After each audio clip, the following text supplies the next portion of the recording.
Kabar kalian nih, masih pada suka berantem gak? Ya udah, timbang berantem sakit, better kalian nonton film ini aja nih. Karena di kesempatan kali ini, Movie Rastis mau nyeritain alur film High and Low The World's X Cross. Sebagaimana kita tahu, cukup lama nih kita semua nunggu dari film terakhirnya High and Low dan Cross Zero 3 ya kan? By the way, kalau mau refresh ingatan bisa banget nih cek link di kolom deskripsi atau klik di pojok kanan atas. Soalnya emang berhubungan banget sih. Oke deh, kalau gitu gak banyak basa-basi lagi, langsung aja gas Movie Rastis ceritain. Film diawali dengan keributan dari sekolah gabungan yang terdiri dari SMK Senomon, SMA Kamasaka, dan SMA Ebara. Mereka semua saling beraliansi dan dipimpin oleh anak sultan, yaitu Kohei Yamagai. Nah, dia ini berencana ingin merebut seluruh sekolah yang ada di Jepang, terutama SMA Oyakoko, sang penguasa terkuat di Sword.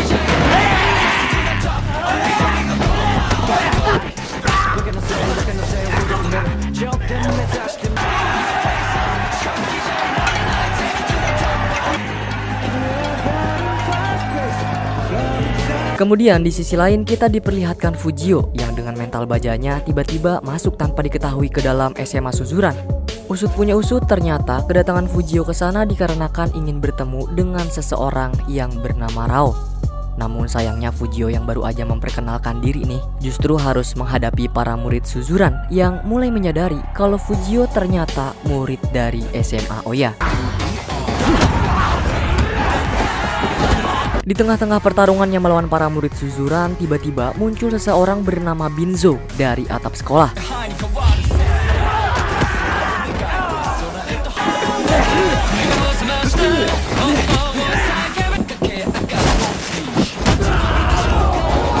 Di sana Fujio mulai panik nih karena Binzo masih terus bangkit meski sudah dihajar abis-abisan olehnya.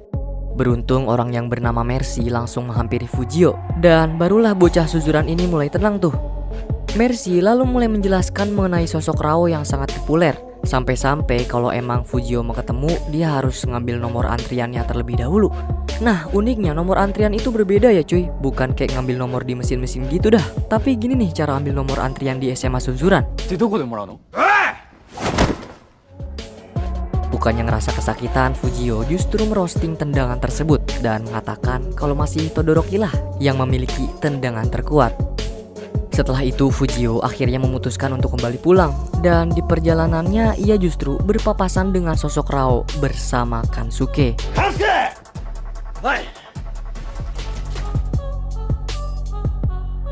Kemudian Shin memperlihatkan Fujio yang ternyata mampir tuh ke SMA Hosen. Di sana, Sabakan bercerita kepada Jinkawa, Kenzo, Sawamura, dan Yuken mengenai Fujio yang babak belur karena masuk ke SMA Suzuran seorang diri. Mendengar kerendeman Fujio, mereka pun sangat terkejut dong.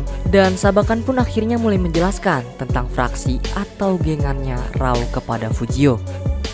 Nah, jadi fraksi Rao ini merupakan geng yang memiliki anggota paling sedikit karena mereka nggak mau ada kroco atau orang lemah buat circle-nya.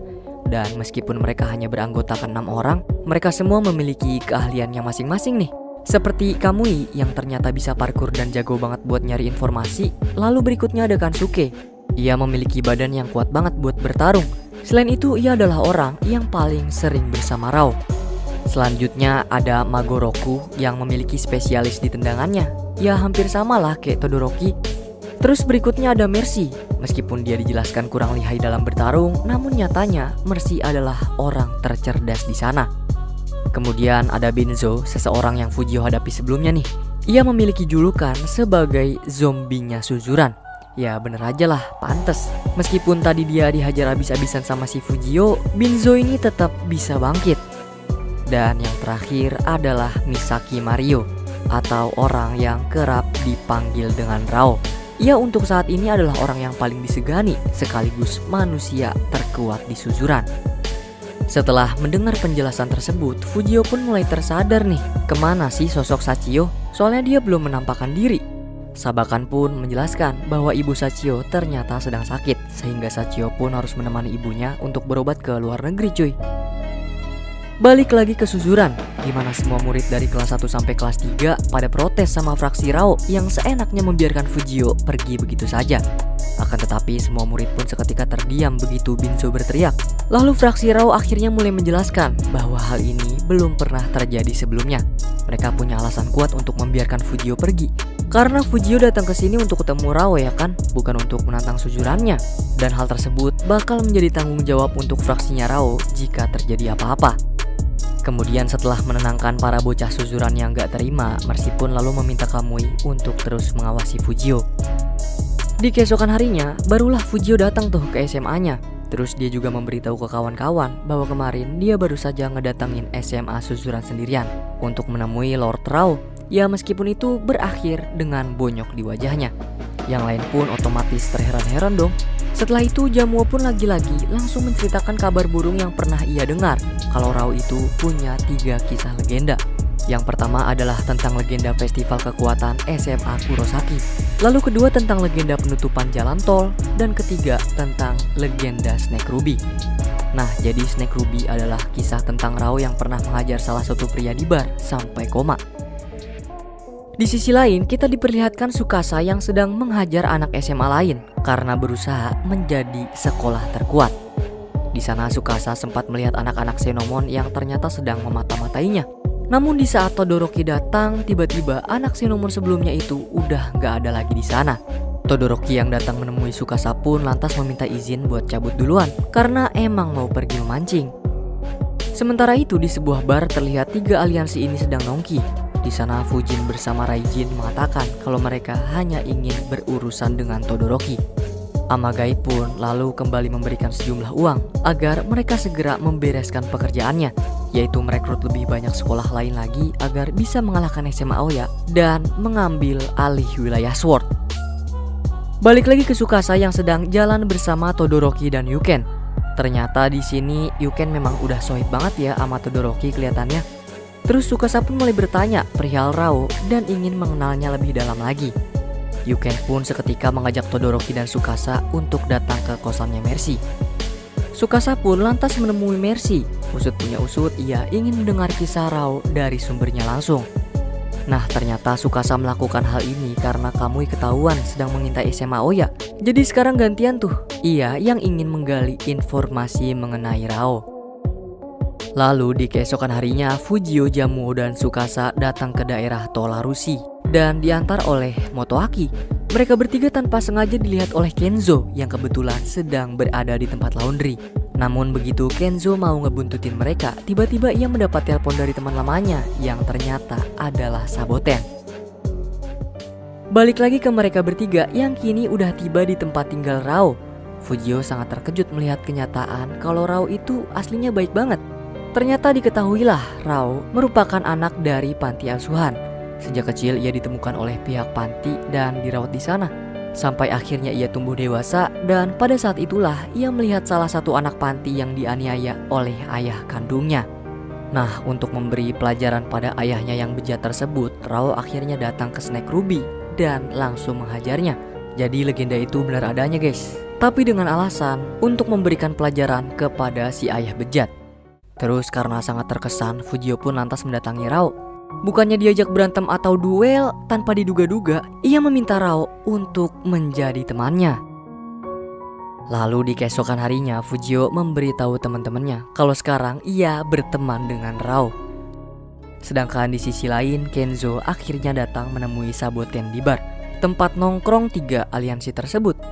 Di sana ia ditawari untuk menjadi aliansi, mengajak para siswa Hosen untuk bergabung dengan mereka. Kenzo dikasih bayaran yang sangat tinggi, bahkan dia bisa request sendiri tuh berapa jumlah duitnya. Akan tetapi di sini Kenzo malah menolak tawaran tersebut mentah-mentah. Ia justru memperingatkan mereka kalau jangan macem-macem sama SMA Aoya. Setelah Kenzo pergi, Amagai pun meminta Saboten untuk membereskan Kenzo karena ia sudah mengetahui niat dari aliansi ini. Kemudian Ryo ditemui oleh Shoji di depan bar. Ia akhirnya nanya kenapa sih Ryo mau aja diperintah sama anak manja kayak Amagai. Apalagi si Ryo ini dulunya jadi orang terkuat di SMA Nami. Yang bikin penasaran kenapa Ryo tiba-tiba pindah ke SMA Xenomon terus tunduk sama Amagai. Jadi dari sinilah kita diceritakan kalau ternyata ayahnya Ryo merupakan supir pribadinya si Amagai. Gara-gara perusahaannya bangkrut dan harus mengabdi pada keluarga Amagai. Rio pun pindah sekolah atas kondisi ayahnya yang mau gak mau ya harus tunduk sama si Amagai karena keluarga dialah yang ngegaji bapaknya. Nah sebenarnya Rio tuh orang yang baik, dan saking baiknya Rio, ia menganggap kalau Amagai itu adalah sahabat satu-satunya. Sementara di sisi lain, Yuken dan Monji yang sedang bergulat justru mengabaikan panggilan dari Kenzo yang sebenarnya dia mau memperingatkan Hosen soal aliansi tadi. Namun naasnya Kenzo terlebih dahulu dijegat oleh 3 aliansi itu, hingga akhirnya Kenzo pun menerima luka berat dan harus dilarikan ke rumah sakit. Di saat yang bersamaan, Fujio mendapat laporan dari Tsukasa bahwa Xenomon kini telah beraliansi dan sedang mengincar Oyako. Di sini Tsukasa akhirnya menasihati Fujio untuk ambil keputusan dengan baik, karena jika Fujio salah ambil keputusan, semua anak full time juga bisa kena imbasnya. Di keesokan hari, Yuken bertanya kepada anak-anak Hosen mengenai Kenzo yang gak ada kabar sama sekali setelah menelpon dirinya. Namun bocah-bocah SMA Hosen masih gak ada yang tahu nih kalau sebenarnya Kenzo sedang koma di rumah sakit karena dikeroyok bocahan Saboten. Di saat yang bersamaan, pasukan 3 aliansi Xenomon, Kamasaka dan Ebara tiba-tiba datang ke wilayah Oyako dan langsung membuat kerusuhan di sana.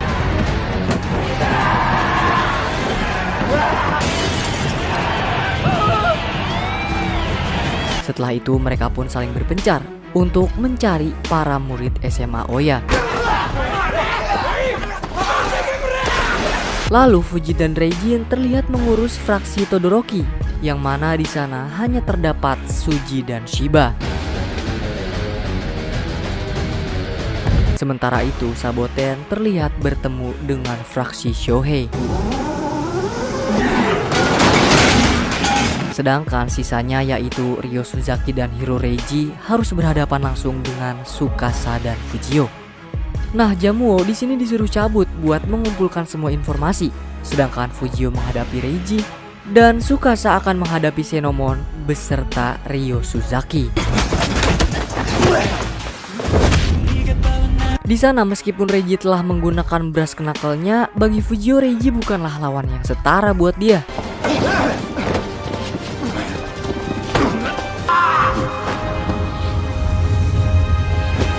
Setelah Tsukasa berhasil menghajar para murid Xenomon, ia akhirnya dihadapkan langsung untuk bertarung melawan si Ryo.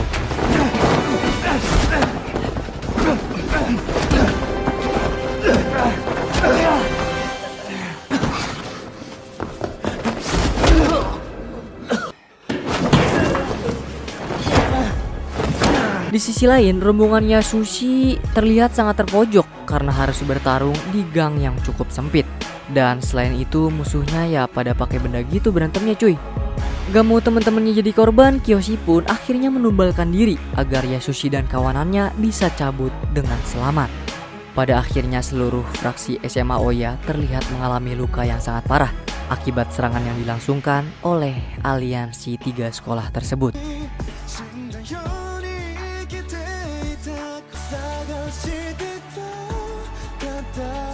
Di saat Fujio kembali ke SMA Oya, terlihat semua anak full time udah babak belur, kecuali Matoaki yang berhasil selamat bersama Jamuo. Sedangkan di sisi lain, bocahan Ebara nggak berhasil nih menemukan Todoroki. Namun selang beberapa menit setelah dia nelpon Fujin dan Raijin, tiba-tiba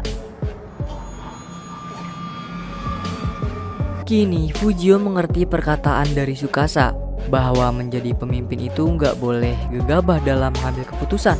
Apalagi sekarang kondisi Oyako hanya tinggal setengah. Bahkan di sisi lain, Tsukasa terlihat sedang disiksa oleh Amagai. Kemudian terjadilah percakapan, yang mana Tsukasa mengatakan bahwa ia berbeda dengan Amagai, yang menganggap teman itu hanya sebagai alat saja. Tsukasa percaya nih bahwa kalau Amagai diculik seperti dirinya, pasti nggak bakal ada tuh yang mau nyelamatin Amagai. Ia juga mulai menyadari bahwa Ryo sebenarnya terpaksa menuruti Amagai karena nggak ada pilihan lain. Kemudian kita diperlihatkan Amagai yang sedang bercerita kepada Saboten kalau ayahnya Ryo itu dulu pernah bangkrut, kemudian perusahaannya dibeli oleh keluarganya Amagai, yang bikin Ryo dan ayahnya hanya bisa bergantung kepada dirinya aja. Dan kebetulan percakapan itu ternyata didengar langsung sama Ryo. Lalu Ryo pun bertanya apakah dirinya ini juga dianggap sebagai alat olehnya. Amagai pun menjelaskan bahwa semua orang yang dekat sama dia ya cuma dianggap sebagai alat karena ujung-ujungnya mereka tuh cuma menginginkan uangnya aja.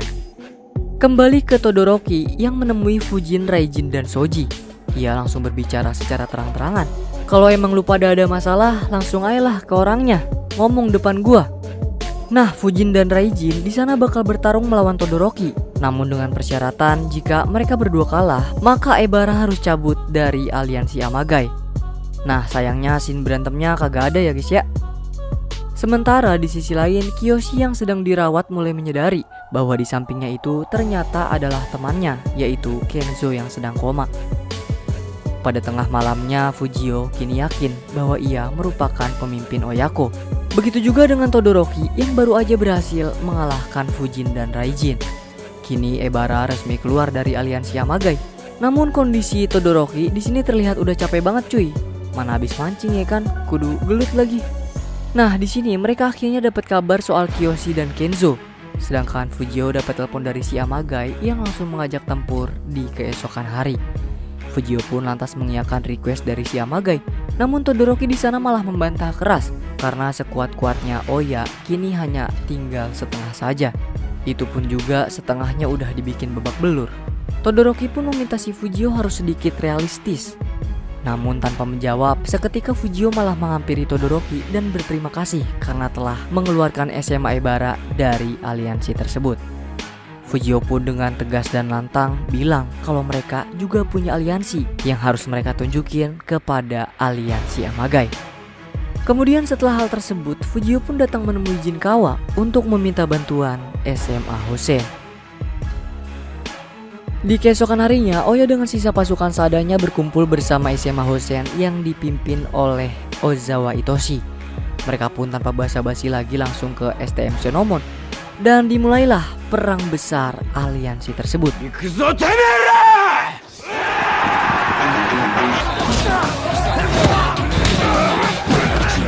Di tengah-tengah pertempuran, Amagai seketika berbicara melalui Toa dan memberitahu kalau Tsukasa ada di fasilitas olahraga Shonomon.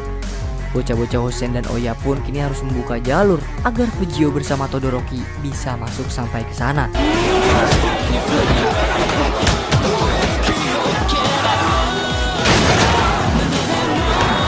Sementara itu Amagai juga memanggil pasukan SMA Kiri yang ada di awal film tadi. Bukan hanya itu, pihak aliansi Amagai juga telah memasang banyak jebakan di setiap lorong sekolahnya.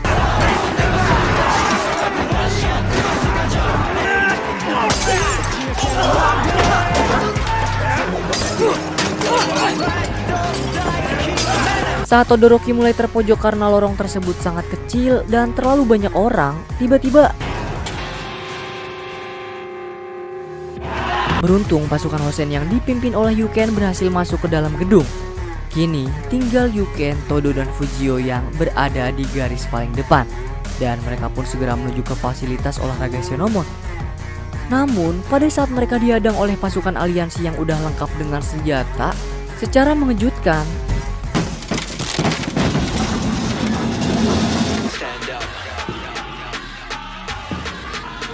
buset, di sini asli merinding nih. Akhirnya 6 orang terkuat di muka bumi tiba-tiba datang. Ditambah Rao di sana menjelaskan kalau kedatangan Suzuran dikarenakan Rao sendiri yang ingin membantu teman dekatnya, yaitu Fujio. Namun si Amagai mungkin gak tahu ya seberapa kuat Suzuran ini karena ia meremehkan fraksi Rao yang hanya berjumlahkan 6 orang. Kemudian di saat Fujio bersama Todo mau maju dan mulai menyerang, si Rao langsung solo buka jalan disusul oleh 5 anggota lainnya.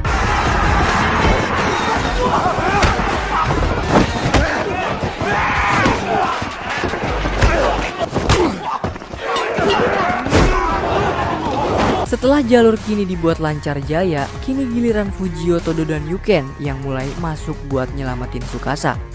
Di sana mereka masih juga harus menghadapi para kroco yang gak ada habisnya. Ditambah Ryo yang mulai turun tangan.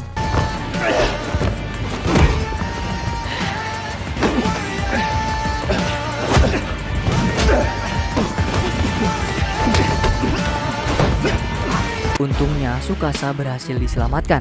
Kini Fujio langsung berhadapan melawan Ryo Sedangkan Tsukasa yang babak belur akan melawan Amagai.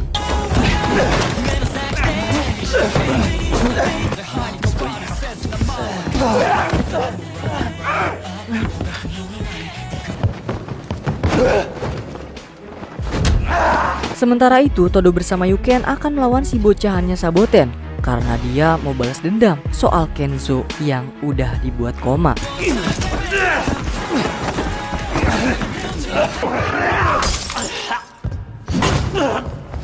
Di sisi lain, SMA Kiri panggilan dari Amagai akhirnya datang. Namun baru aja sampai, mereka langsung dihadang oleh manusia terkuat Hosen yang baru balik, yaitu Sachio Ueda. Di sana, para anggota fraksi Rao juga mulai datang membantu bocah-bocah Oya dan Hosen hingga ke tiap sisi gedung. Balik ke pertarungan di fasilitas olahraga, si Todo akhirnya mulai mengaktifkan mode seriusnya cuy di sini.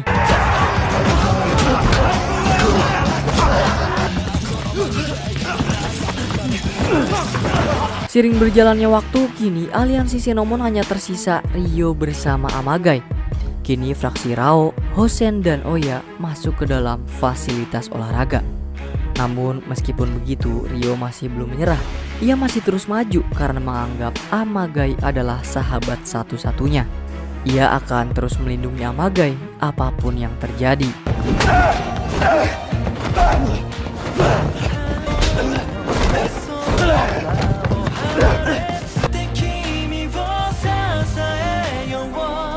Melihat Ryo yang terus-terusan melindungi dirinya, akhirnya Amagai teringat bahwa dia ternyata dulu sering melindungi Ryo yang dibully. Maka dari itu terungkaplah niat baik dari Ryo yang ternyata bukan karena semata butuh uang saja. Meski kelihatannya Fujio di sini hampir kalah ya, akhirnya tetap aja pertarungan dimenangkan oleh Fujio Hanaoka.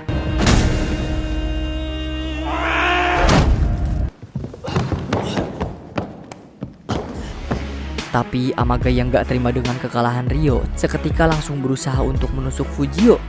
Beruntungnya hal ini berhasil digagalkan oleh Ryo yang juga langsung menyadarkan Amagai di sana. Akibat peristiwa ini akhirnya Amagai pun jadi luluh dan langsung menganggapnya sebagai teman dengan Ryo Suzaki. Aliansi Xenomon terkalahkan dan kemudian mereka pun meninggalkan tempat tersebut.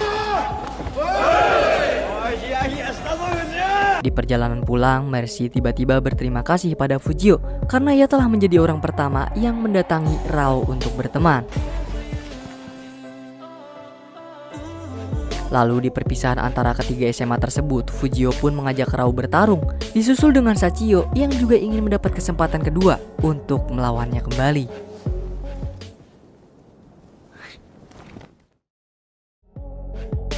Lalu di SMA Oya, mereka pun merayakan kemenangannya dengan mukbang bersama, sembari Nakagoshi yang menyebar tiket acara cari jodoh. Terus di credit scene, kita diperlihatkan Fujio yang kembali ditantang oleh Ryo Suzaki. Namun lucunya mereka menerapkan hal yang sama nih, seperti yang fraksi Rao lakukan sebelumnya. Dan kemudian film pun selesai. Wah, asli sih abis nonton film ini jiwa berantem sebenarnya bergejolak. Tapi jangan ya berat, kontrol emosi dan kuasai. Kalau emang doyan film begini kamu harus banget nonton sih. Soalnya banyak adegan kocak yang emang gak kerasa emosinya kalau diceritain. Kira-kira di film High and Low selanjutnya akan memfokuskan ke geng distrik mana ya? Sano Rengokai udah, White Rascals udah, Oyakoko udah, Root Boys juga udah. Paling sih tinggal Daruma-ika aja kayaknya deh. Tapi apa jangan-jangan di film selanjutnya Sword bener-bener bersatu lagi dalam satu film? Wah, bakal gokil sih. Hal positif yang bisa diambil dari film ini sih simpel banget. Kalau muka atau tubuh mulus kalian gak mau bonyok atau pada biru-biru, jangan sampai ditiru ya teman-teman berantem gitu. Kalau ada masalah ya selesain dengan kepala dingin dan cukup berbicara dengan baik-baik. Tapi ya kalau udah gak bisa, gas aja pukulin adu jotos. Nah, Movie Rastis ngasih skor 8 dari 10 jengkol nih, yang berarti mau buat kamu nikmatin. Kalau menurut kalian sendiri mau ngasih berapa jengkol nih buat film ini? Komen-komen aja. Dan terakhir, Movie Rastis mengucapin banyak terima kasih buat kamu yang udah nonton konten kami. like video ini jika kalian suka. Kalau ada kritik, saran, atau mau request bisa banget di komen-komen kayak biasa. Pokoknya jaga terus kesehatan nih, dan semoga keberkahan selalu menyertai kita. Salam dari kami untuk kalian semua. Bye-bye.